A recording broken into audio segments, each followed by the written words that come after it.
Welcome aboard. My name is Joe Farkas, and I'm the architect of this ship. And I'd like to tell you a story. This ship, the design of this ship, as well as all the ships that I have done for Carnival Cruise Lines, has a story. And that story begins with an idea. It's what I call a central idea. It is a point where I begin all the designs. It's an intellectual idea for me to build artistic creations around that all of the public rooms on board of the ship follow. Once I decide that that can work out as a main idea, then I begin listing the names of all the public rooms and try to come up with a design theme for that room that fits within the framework of the central idea. So that, to me, there is a coherence in the design that varies in how that's interpreted from room to room. The process begins by making the drawings that flesh out the central idea. These are all architectural drawings done to scale that show the floor plans, the ceiling plans, the main elevations and details, some of which we do on computer, but again, the initial drawings are all done by hand.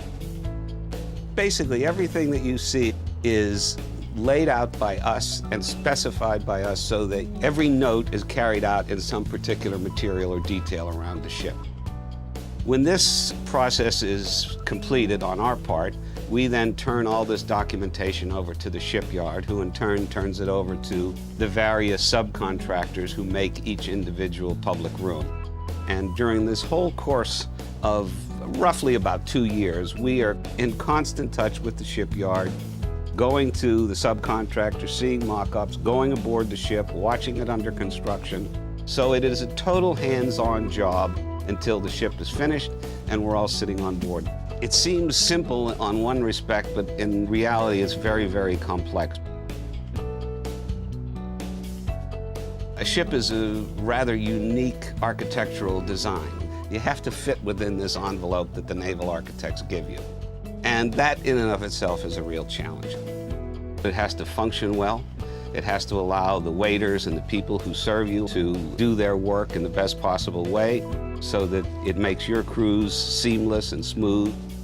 It is a study of passenger flow and functionality that has to intermix in creating well-moving parts, but also to create a sense of excitement and wonder and a desire to explore the ship and see everything, and in an exciting way.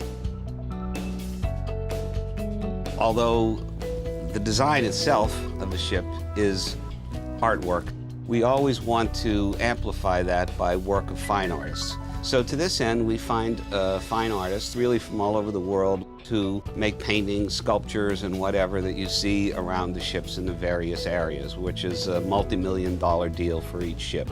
So it allows different expressions, different artistic expressions, which amplify the whole central idea. What we have on board is it's an experience. What I'm designing is really an experience, something meant to be used. It's something meant for you to have fun and enjoy and relax and all of those things that you've come on board the ship for. And we spare really no expense in making that happen. The level of costs that it takes to put together this environment is incredibly high. It's on the highest end of construction cost. Everything that you see is either the latest technology, the best materials.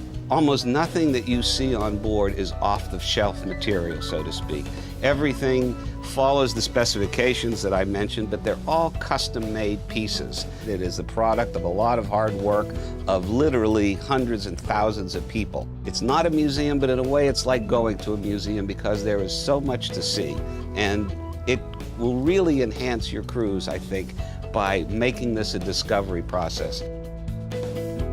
My hope is that the environment in itself will engender this type of exploration and discovery process. Further, I hope by the end of the cruise, you haven't really seen everything yet, and you'll want to come back again.